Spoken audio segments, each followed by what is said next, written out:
Bonjour à tous, aujourd'hui je vais vous parler du film d'action indien Kill réalisé par Nigel Nagesh Bhatt. Le film est sorti sur nos écrans la semaine dernière, le mercredi 11 septembre 2024. Alors l'histoire de Kill, c'est l'histoire de Amrit et son collègue Viresh qui sont tous deux militaires qui rentrent dans leur ville de Palampur. Amrit apprend que sa conjointe Tulika va être mariée de force par son père dans un mariage arrangé et donc il lui rend visite pour essayer de la convaincre de rester avec lui. Chose qu'elle refuse par peur de représailles de son père. Plus tard, Tulika prend un train avec sa famille pour se rendre à son mariage. Amrit et Viresh décident de monter dans ce même train pour essayer de la convaincre de repartir avec eux. Tout ne va pas se passer comme prévu puisque un groupe de criminels va attaquer le train pour dérober argent et objets de valeur avant d'apprendre que le père de Tulika présent à bord est un riche homme d'affaires et décide donc de le kidnapper. Alors qu'il ne réinvente pas le genre, il cherche à se glisser entre John Wick et The Raid.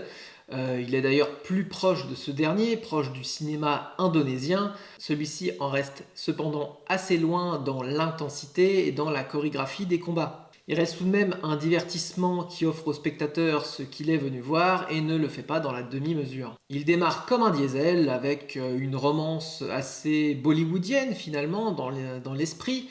Et une fois que l'intrigue est bien installée, il prend une toute autre direction, un virage à 180 degrés et il bombarde. Kill utilise parfaitement les éléments de son décor, un train en marche pour rythmer ses combats. L'espace est restreint, on ne peut pas se cacher du danger, le conflit est inévitable. Les affrontements sont directs, parfois brefs, mais gore. Dans la mise en scène, la caméra embrasse parfaitement l'aspect claustrophobique que pourrait créer une telle situation dans un train. On tombe même à un moment donné dans l'ambiance plutôt horrifique avec une scène de tension où un wagon est plongé entièrement dans l'obscurité. La gestion du rythme dans ce genre de production est assez classique.